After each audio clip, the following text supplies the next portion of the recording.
Hey guys, it's Coach Yana, and today I'm going to be sharing with you 3 ways to help a misbehaved child start acting right, okay?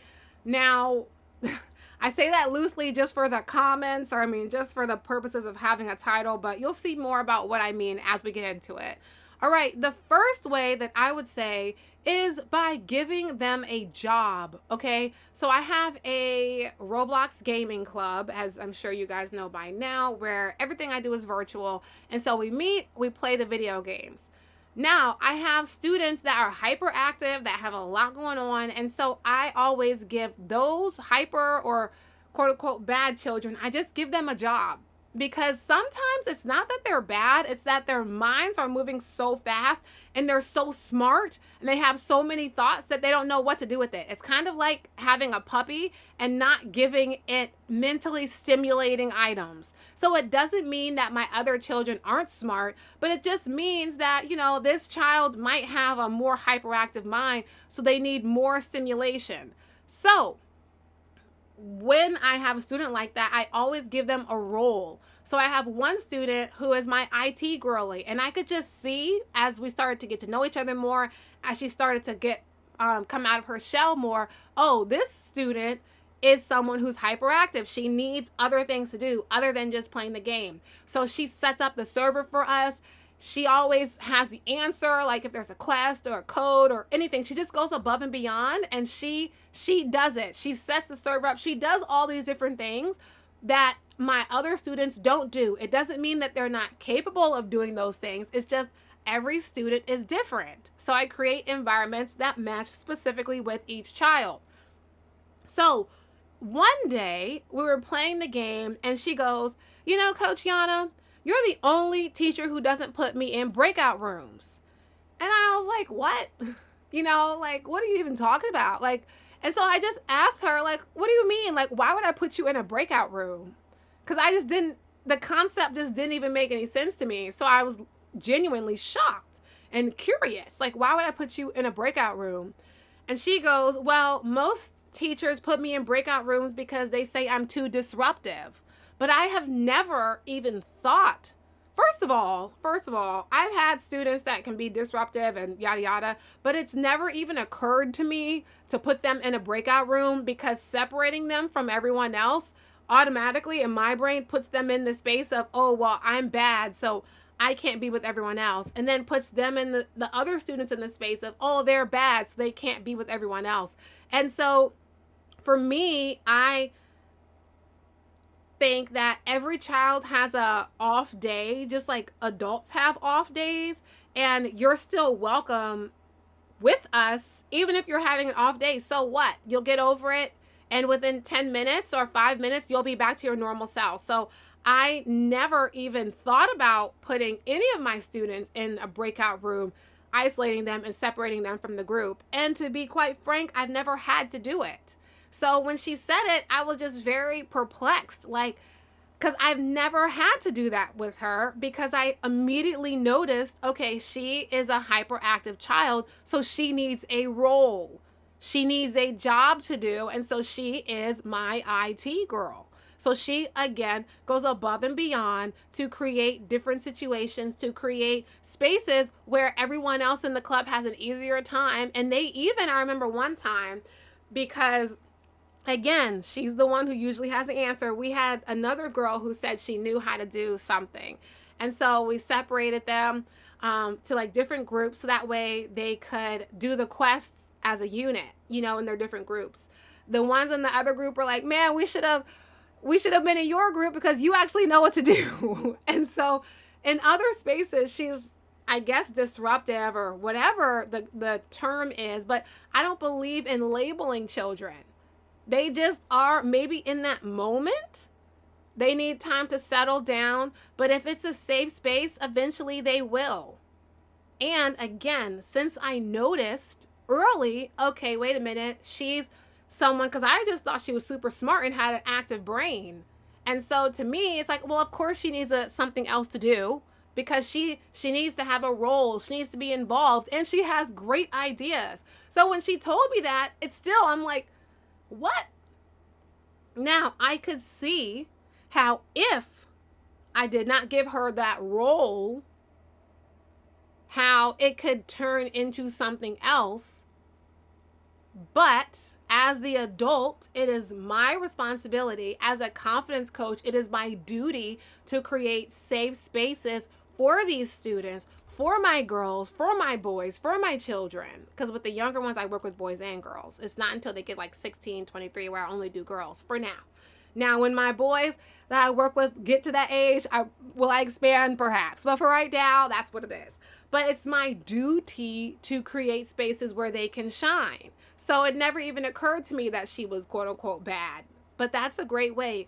Give the students that are too ... like too hyper, too loud, too this, instead of trying to get them to stop being who they are, find ways that it can be productive, like giving them a job to do, so that when she's there, everybody knows the server's already going to be set up, because she sets the server up before we even get into class. That means that she turns the game on and makes the virtual game available before class even starts, so that way everyone else can just join the game. That's what she does, because she values her role, and she knows that Coach Yana is not going to berate her or come at her or do anything crazy. So again, you have to give them a job, okay? Second thing, affirm the behavior you want to see only and recognize it immediately. Now, you can't do this all the time. On occasion, you will have to stop them, yada yada. But what I discovered, I was trying to do Zumba at one point. So this therapist reached out to me to do a children's Zumba class for her summer program. And so that meant that there were a lot of kids at one time doing Zumba. There were some children who were clearly not following what they were supposed to be doing. So they would like jump in front of people and like were actively trying in another way. You could see it as being disruptive. But for me, I noticed, oh, these children want extra attention. So I would start calling out, because I didn't know their names. I'm like, oh yes, pink shirt, thank you for following directions. Thank you for everyone who was listening and doing the moves. That's so amazing. All of you guys are so smart. Thank you for everyone who is paying attention. Now let's do this. Let's see how many of you can do this move. Wow, thank you, green shirt, and this and that. Then, because all children want to be acknowledged. So I did not acknowledge that they were doing the wrong thing. I just kept thanking everyone in the group for paying attention and following instructions and doing the right thing. Thank you guys for listening and participating so wonderfully. So then you know what ended up happening? The students who were trying to get my attention doing the bad thing, not the bad thing, but doing the thing we weren't supposed to be doing, like getting in front of people, as soon as I saw that student, it started with one, like, wait a minute, she's not saying anything to me. So then the students started doing the right thing. Of course, we weren't doing this in Zoom, in Zumba, but just pretend. Then that student started doing this. As soon as that student who was quote unquote bad or quote unquote disruptive joined and did the right thing, the right moves, I immediately said, thank you, blue shirt. I see you. You're so good at following directions. Great job, blue shirt. And then purple shirt was like, wait a minute, I want that same thing. So then purple shirt started doing the right thing. Oh my gosh, purple shirt. And then still, you can't just call them out. You got to still call out the students who were doing the right thing the whole time. So then you say, oh, I see your group with the pink. You guys are following directions and you've been doing that the whole time. Thank you. Because what can happen sometimes is that people, parents, family, whomever, teachers spend so much time course correcting the quote unquote bad outliers that they forget to honor and recognize the ones who've been paying attention. So it's important that there's a balance. But eventually I noticed that all the students started paying attention and doing the right thing. So then I just started giving general compliments like, oh my gosh, everyone is so amazing. Thank you guys so much for listening. Let me give you a signature round of applause. I noticed, I could do that 3 times. I noticed that even people on my podcast, they love the round of applause. The children love getting the rounds of applause. And then I ask them to give themselves a round of applause. And I discovered that when I affirm the behavior that I want to see, and I point out the behavior that I want them to do, that I don't have to discipline them, or I don't have to course correct, because they just course correct themselves. Because again, all children want to do the right thing. All children want to get your approval. And the thing is, like, you don't know what a child is going through at home. You don't know what a child is experiencing when they're not in your presence. But it doesn't give you the right to go down to their level and say, oh, since you want to be rude, I'm going to be rude back. That's a child. So that brings me to the third thing. Be gentle, and remember, they are children. Forgive him, Father, for he knows not what he does. And I'm not religious. I'm not super religious. But there's things that matter, and that's one of them. Children don't fully understand the gravity of the impact. I had one of my students who loves me, and I love this student. He called me pathetic. Okay? Now, to someone who's older, you might get upset, and I was upset just because he was being exceptionally rude that day. But I decided just not to say anything because the thing is with children, they can dish it, but they cannot take it. So the moment that you really start going in on them, it will crush them. And I know that. So instead, I just decided I'm not going to say anything because I don't want this to have a long-term ramification.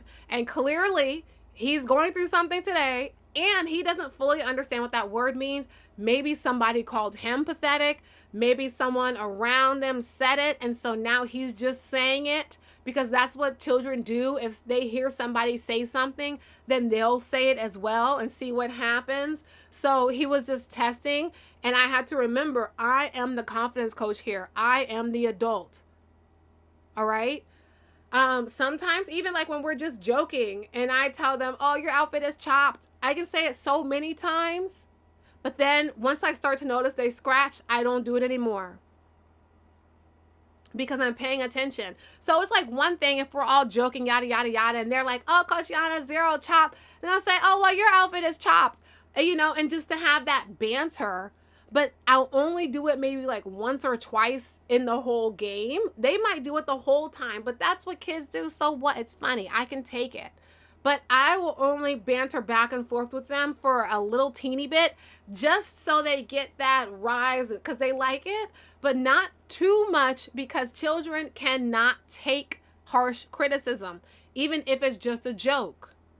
They don't understand harsh criticism, even if it's just a joke.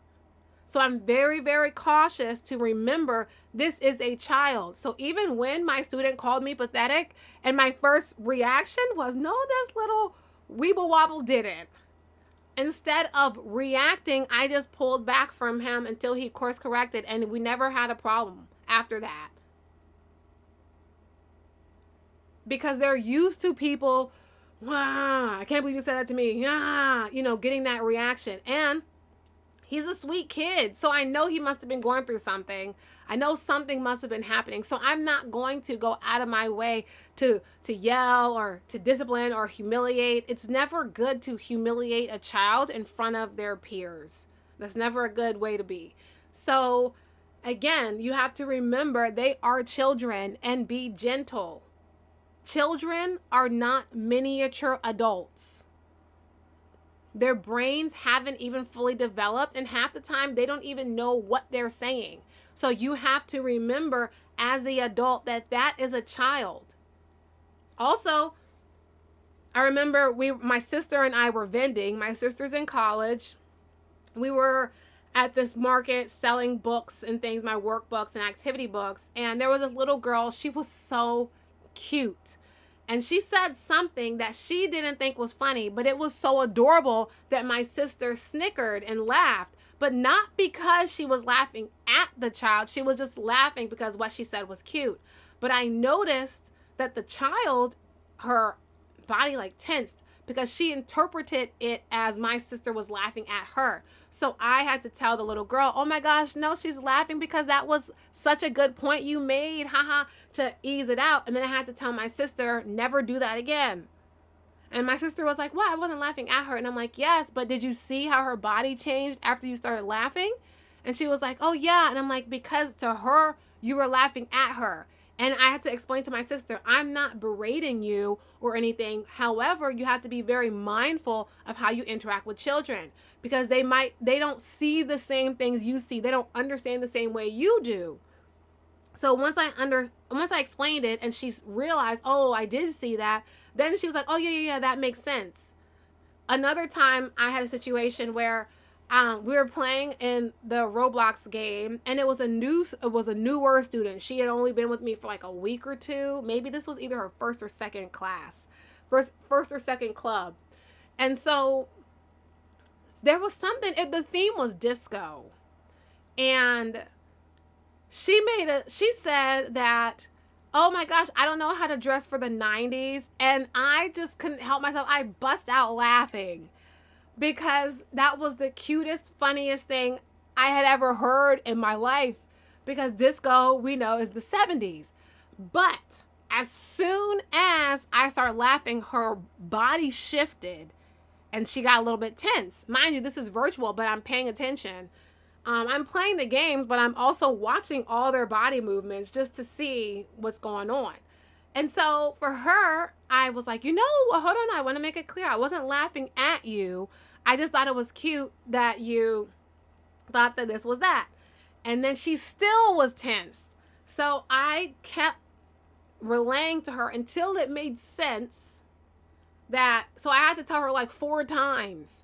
And then at the 4th time, then she realized, oh, Coach Yana was not laughing at me. She was laughing at what I said because she thought what I said was funny.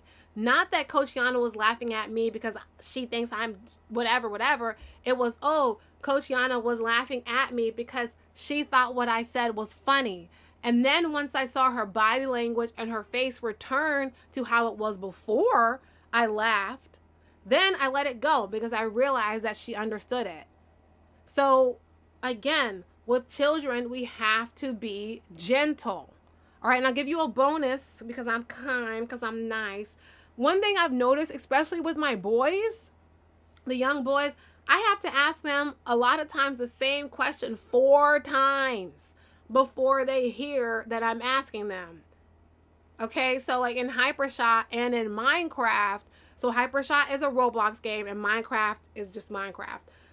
When I'm playing with the boys, I will literally ask them, well, how do you do this with the skin? Because there was this time where I thought I was buying like weapons in the game for Hypershot, but it turns out I was just buying the skin.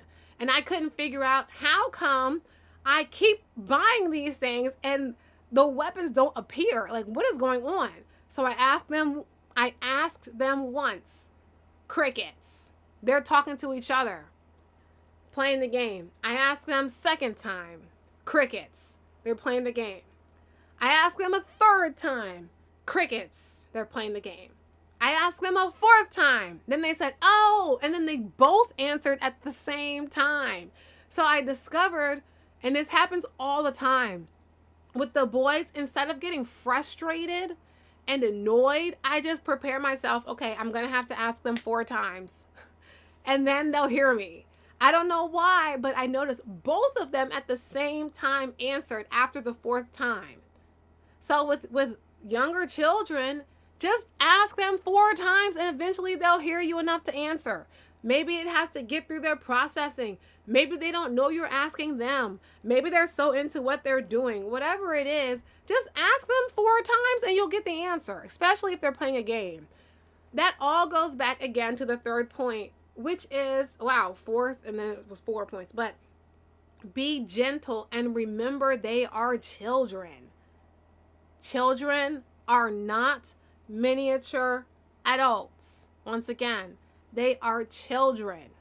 Children are not your boss that is getting on your nerves for the 7th time today. Children are children. So it's very important that we handle them with kid gloves. And remember, we are up here, they are down here. Not saying that they're worth less. No. What I'm saying is that they are learning.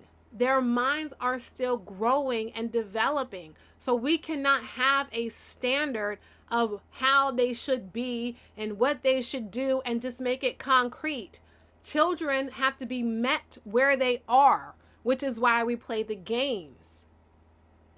Once you meet a child where they are, then you can help them grow into something new. You can help them grow, but you have to remember that they are a child.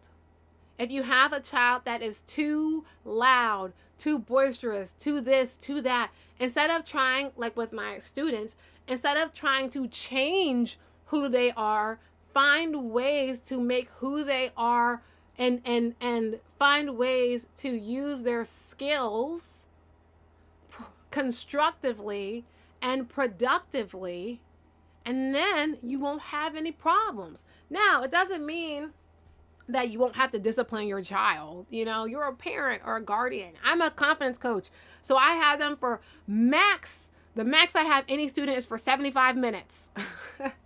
And that's for courses. So I don't do courses all the time. Courses I do upon request. If a school wants it, if a family wants it, or if I just decide to put one of the courses out there, like public speaking, leadership skills, and some other ones I'm working on, then I'll have them for a max of 75 minutes. That's about it. So of course, if you have a child for more than that, you're going to have to discipline them and yada, yada. However, if you enact these 4 tips, you will have to discipline them less, because you are setting them up in a way that they feel safe, seen, and heard. Again, you don't want to change a child. You want to help cultivate who they are and create safe spaces so that way they can grow and do the right thing.